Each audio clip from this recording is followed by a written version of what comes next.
So today I just wanted to share a couple things that I thought were really interesting because I've been talking a lot about trying new things and going out and experiencing a lot of things, but it's also important that we make sure to stick with something when we find that we really enjoy it. And as it turns out, my roommate is right here. Hey guys. This is Adam. Yep. But see, Adam just came in and he's saying, I give up on girls. Because, I don't know, what was happening? I keep trying and I'm not succeeding.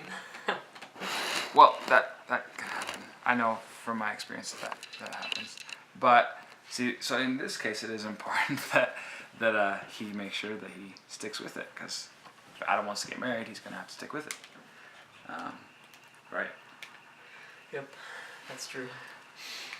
Anyway, but just wanted to share a couple cool quotes. There's a guy named Earl Nightingale, and I think he was like around the 20s, I think. I'm not exactly sure, but he said, "Never give up on a dream just because of the time it will take to accomplish it. The time will pass anyway." And then he also says, in a different quote, "Don't run around looking for a pot of gold and not sticking with one thing long enough to actually find it."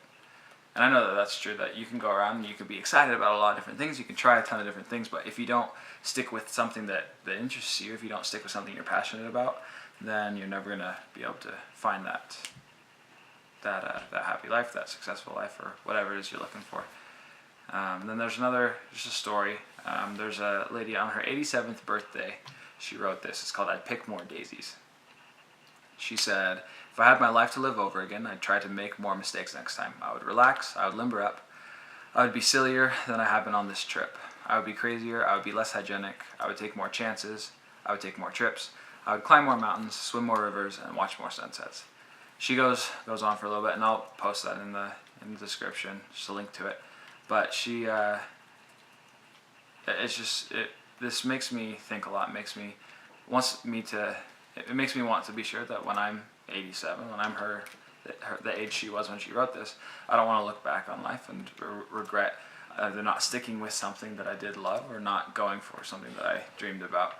And so I think that's the important part, is that as we are trying to find what we love to do, when we find something we're interested in, we should pursue it.